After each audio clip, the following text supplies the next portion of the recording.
Em nome do Pai, do Filho e do Espírito Santo. Amém.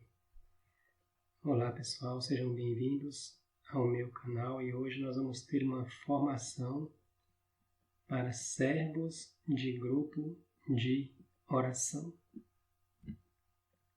Primeiramente nós vamos analisar um texto de Atos dos Apóstolos, onde que nós vamos ver um testamento deixado por Paulo, um testamento pastoral. E Paulo diz assim para nós: de Mileto mandou a Éfeso chamar os anciãos da igreja. Quando chegaram e estando todos reunidos, disse-lhes: vós sabeis de que modo sempre me tenho comportado para convosco, desde o primeiro dia em que entrei na Ásia. Servi ao Senhor com toda a humildade, com lágrimas e no meio das provações que me sobrevieram pelas ciladas dos judeus. Vós sabeis como não tenho negligenciado, como não tenho ocultado coisa alguma que vos podia ser útil. Preguei e vos instruí publicamente e dentro de vossas casas. Preguei aos judeus e aos gentios a conversão a Deus e a fé em nosso Senhor Jesus. Então aqui está um testamento de Paulo, né? Quando a gente fala de testamento pastoral, não é um testamento que deixa bens materiais, mas é um testamento que deixa bens espirituais. Então Paulo ele vai retomando aqui, né, suas palavras, né? Ele vai dizer: servir ao Senhor com toda a humildade. Ou seja, ele deixa um testamento, um ensinamento da importância que é a humildade. Paulo serviu ao Senhor como apóstolo, mas serviu com humildade. Maria é para nós modelo de humildade. Ela é que é aquela figura máxima de humildade, porque sendo ela a mãe de Deus, sendo ela aquela que gerou Jesus em seu ventre, ela sempre manteve uma vida humilde. A palavra de Deus vai falar para nós que Deus resiste ao soberbo e dá a sua graça ao humilde. Enquanto nós mantermos a nossa soberba, a nossa prepotência, Deus vai resistir a nós. Deus vai resistir ao nosso ministério, vai resistir ao nosso trabalho. Enquanto nós não deixarmos a humildade acontecer no nosso coração, todo o trabalho que nós desenvolvermos dentro da renovação, dentro do grupo de oração, ele não terá fruto. E Paulo continua dizendo aqui no versículo 19, né? Com lágrimas no meio das provações. Então Paulo sofreu muito para cumprir a sua missão de evangelizar. Ele sofreu o frio, sofreu a fome, sofreu os perigos pelas estradas perigosas, pelos mares tempestuosos, e enfrentou a fúria dos judeus e dos pagãos. Foi agredido muitas vezes e em muitas ocasiões correu perigo de morte. Então Paulo ele serviu ao Senhor na sua missão, mas ele serviu com lágrimas e serviu no meio de provações. Então é um ensinamento que ele deixa para nós. Se você também, em algum momento, chegar em um momento de sofrimento, de provação, chegar a um momento em que você chegar ao ponto de ter lágrimas nos olhos, saiba que este ensinamento o apóstolo Paulo ele deixou para nós. Os próprios cristãos falavam mal de Paulo.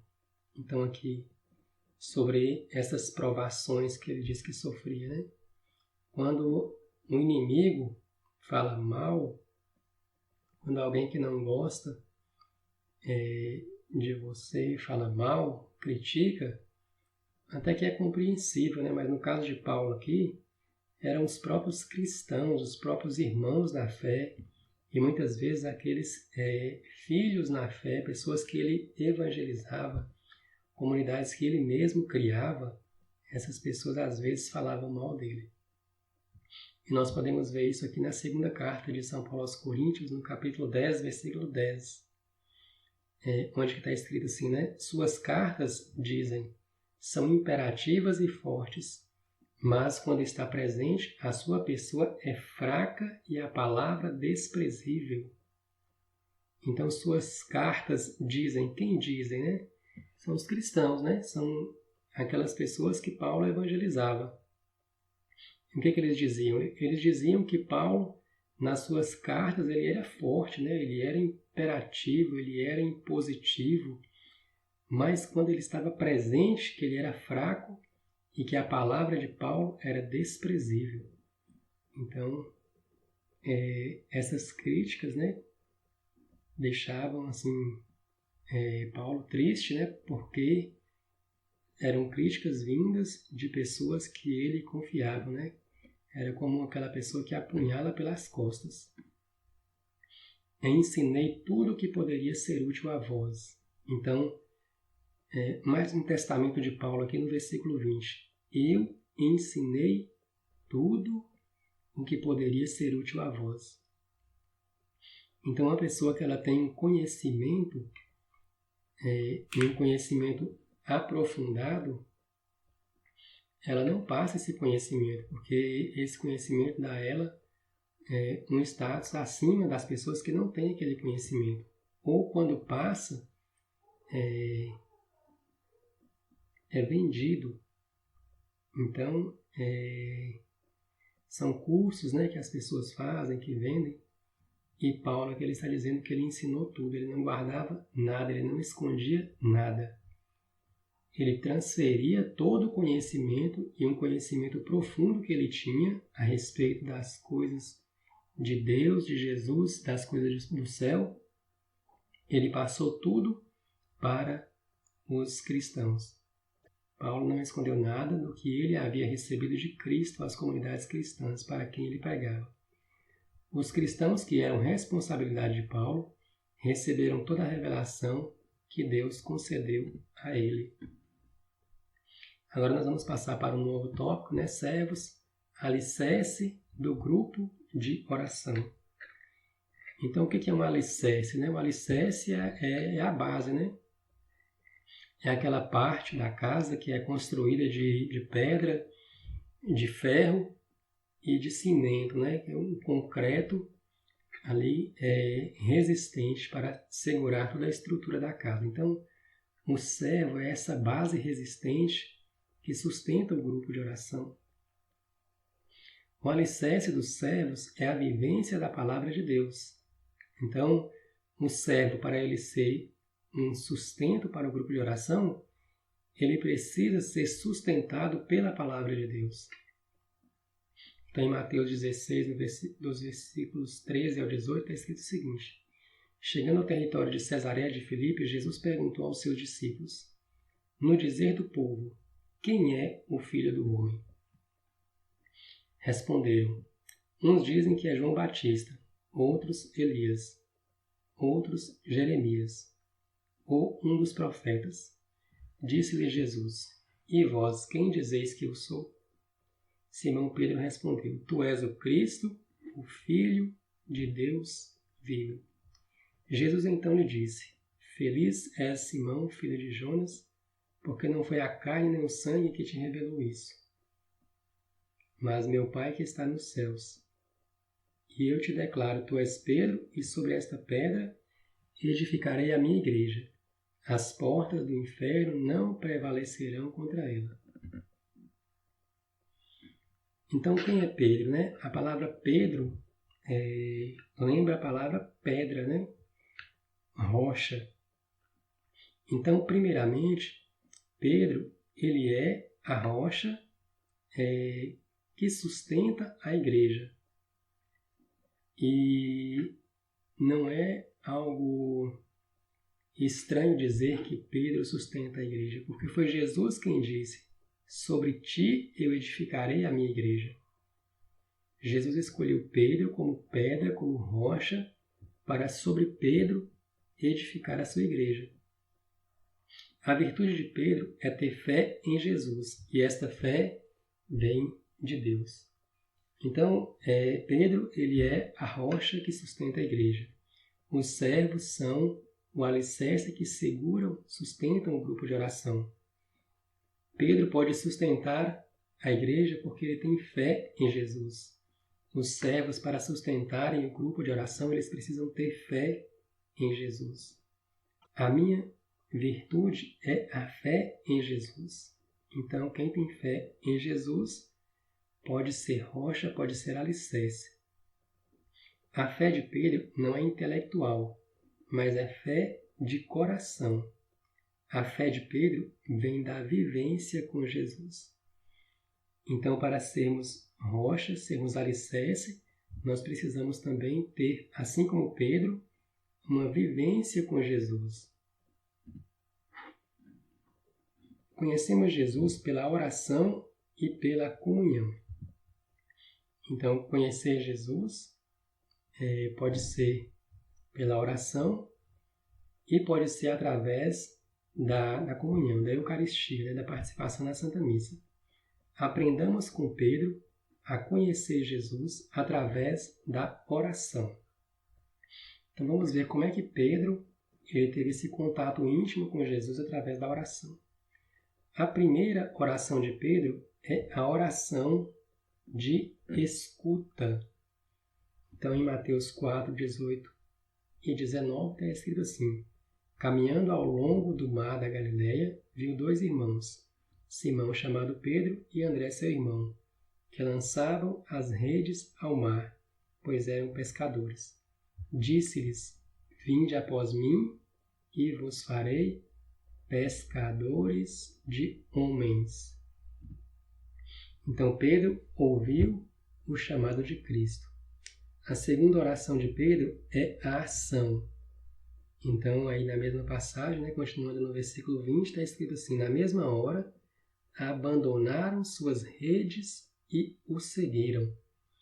Então, Pedro, primeiro, ele ouviu a palavra de Jesus e logo em seguida ele respondeu com uma atitude, com uma ação. A terceira oração de Pedro é a oração de palavras. Mestre, uma oração de fé e submissão. Então, em Lucas capítulo 5, versículo 5, nós lemos assim, Simão respondeu-lhe: Mestre, trabalhamos a noite inteira e nada apanhamos, mas por causa da tua palavra lançarei a rede. Então, a oração através das palavras, quando nós falamos com Deus, quando nós dizemos palavras audíveis ou palavras silenciosas no nosso coração, nós estamos orando também. E através da humildade, da fé e da submissão, nós precisamos, como Pedro, reconhecer Jesus como nosso mestre. A quarta oração de Pedro é a oração de prostração, reconhecimento de culpa. Vendo isso, Simão Pedro caiu aos pés de Jesus e exclamou: retira-te de mim, Senhor, porque sou um homem pecador. Então, essa oração é uma oração de reconhecimento de que nós somos pecadores e um reconhecimento de que Jesus, Ele é Deus, Ele é puro e Ele é santo. Então, por isso que muitas vezes, nós vemos na Bíblia as pessoas prostrarem diante de Deus, Às vezes chegam até a deitar-se no chão. Então, nós podemos também fazer esse gesto de nos prostrarmos no chão em reconhecimento à divindade, à santidade de Jesus e da nossa pequenez. A quinta oração de Pedro é uma oração de contemplação. Então aqui nós vamos ver uma passagem, onde que Pedro ele contempla a divindade de Jesus na passagem da transfiguração. Essa passagem está em Lucas, no capítulo 9, versículos de 28 até o 33.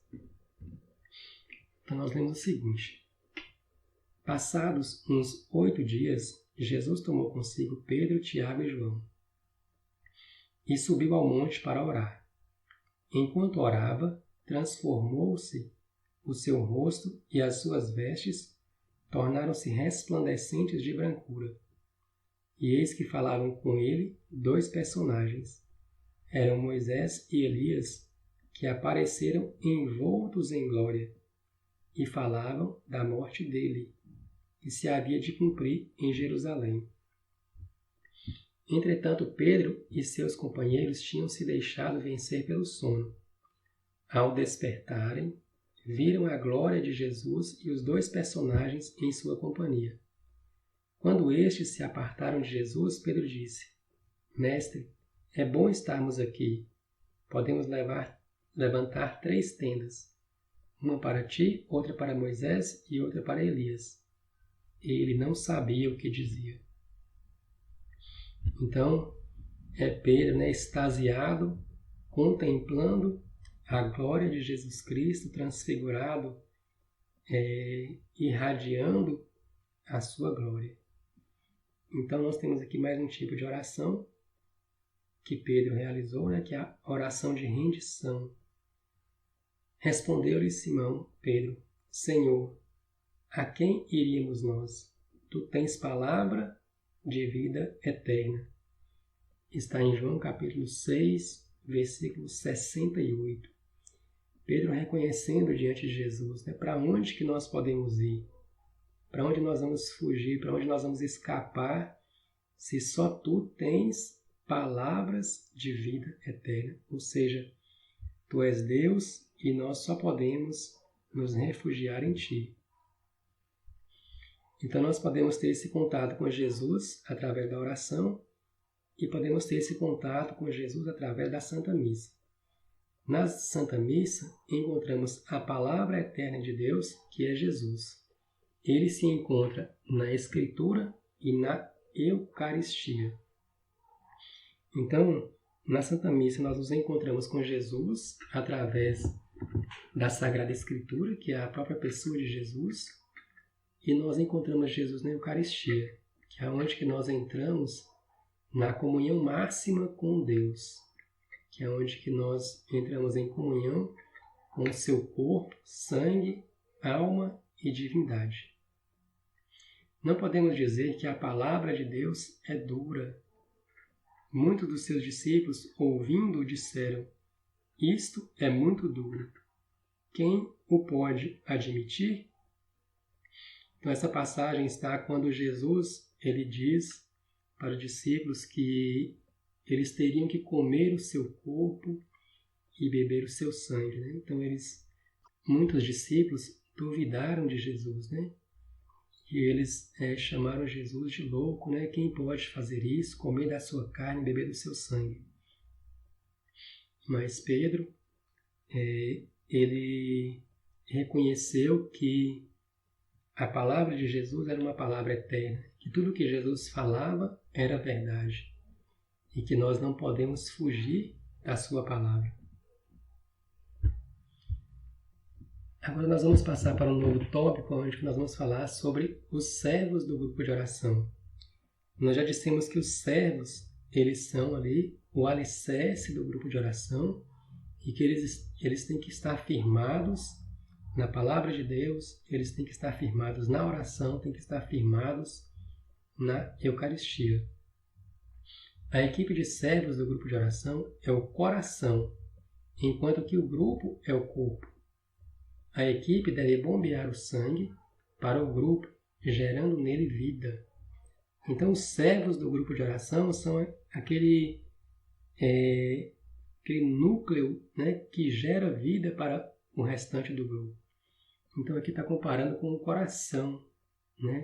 Os servos eles têm que se encher ali da presença de Deus, da graça de Deus, e eles têm que bombear, como o coração bombeia o sangue, a graça de Deus para o restante dos participantes, dos membros, dos visitantes do grupo de oração.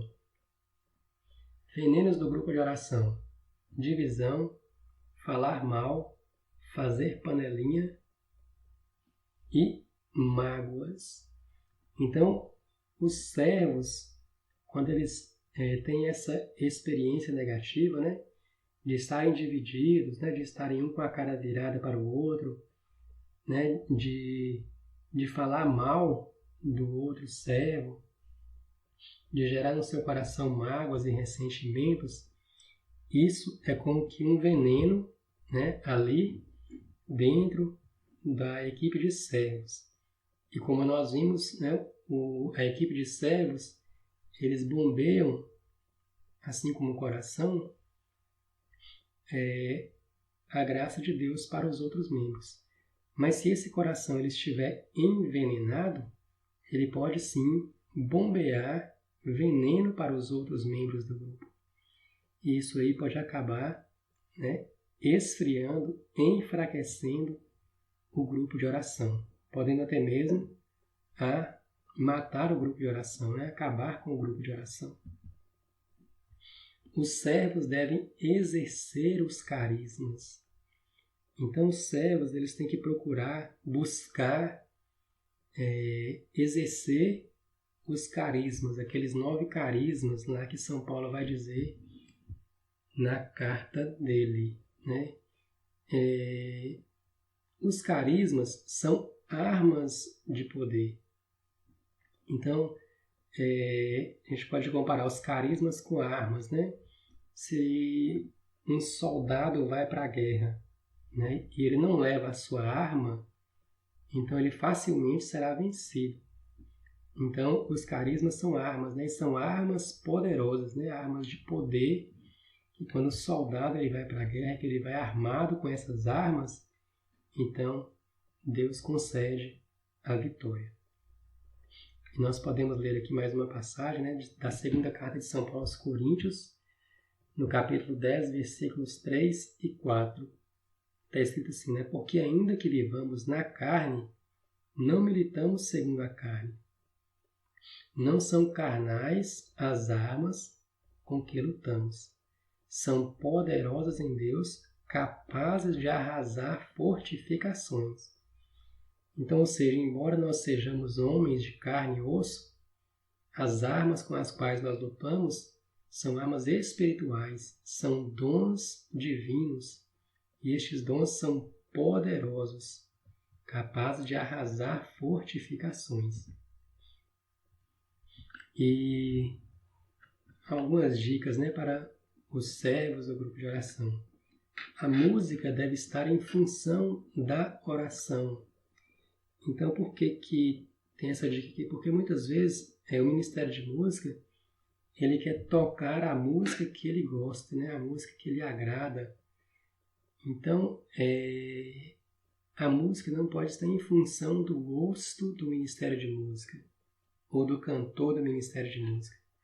A música ela tem que estar em função da oração, ela tem que estar em função do tema do grupo de oração que está sendo trabalhado durante aquele dia. Uma outra dica aqui, né? A música alegre que desemboca no louvor e na adoração. O que é isso? Né? O Ministério de Música ele vai iniciar o grupo de oração com músicas alegres. Essas músicas alegres, né, a gente costuma chamar de louvor, mas na verdade são músicas de animação. Então, dessas músicas alegres ou de animação, o Ministério de Música ele vai diminuir aí o ritmo das músicas e vai entrar no louvor. O que é o louvor? É um momento de oração, né? É um momento de falar com Deus, de reconhecer a grandiosidade, o poder de Deus, a sua graça na nossa vida. E esse louvor, essa oração, ela vai subindo, né, de nível, aí, ela vai subindo aí de profundidade até chegar na adoração. E a adoração é quando nós reconhecemos Deus como o único Senhor da nossa vida. Nós nos entregamos completamente a Ele, né? Entregamos a direção da nossa vida a Ele. Depois nós temos a pregação, né? A pregação no grupo de oração ela deve ser querigmática. O que significa isso? O que é uma pregação querigmática? É uma pregação que é centrada na pessoa de Jesus, que vai falar sobre Jesus, que vai falar sobre a salvação de Jesus, que vai falar sobre Deus que nos amou tanto, que deu Jesus em sacrifício por nós. Falar também sobre o pecado, né? O pecado que Jesus pagou com o seu sangue. Falar sobre o Espírito Santo que é derramado sobre nós. E falar sobre a igreja, que nós precisamos fazer parte, né, de um corpo que é a igreja. Então, a pregação no grupo de oração ela deve ser querigmática, ela deve girar em torno desses temas. A pregação não pode ser uma pregação catequética. Nós não podemos aprofundar temas em um grupo de oração. Este não é o propósito do grupo de oração. Ela deve durar, né, uma média aí de 20 minutos, né, ou no máximo 20 minutos. E ela deve ser uma pregação que motiva a assembleia. Mais uma dica aqui, né? Jamais banalizar o Santíssimo Sacramento. Por que tem essa dica aqui? Porque muitas vezes no grupo de oração, o Santíssimo Sacramento ele não é tratado com a dignidade com que ele é devido, né? Na renovação carismática, nós amamos muito Jesus e queremos então colocar o Santíssimo Sacramento, né, nos nossos grupos de oração, nos nossos retiros, nos nossos encontros, mas muitas vezes, por falta de conhecimento, nós não tratamos o Santíssimo Sacramento com o devido cuidado, né?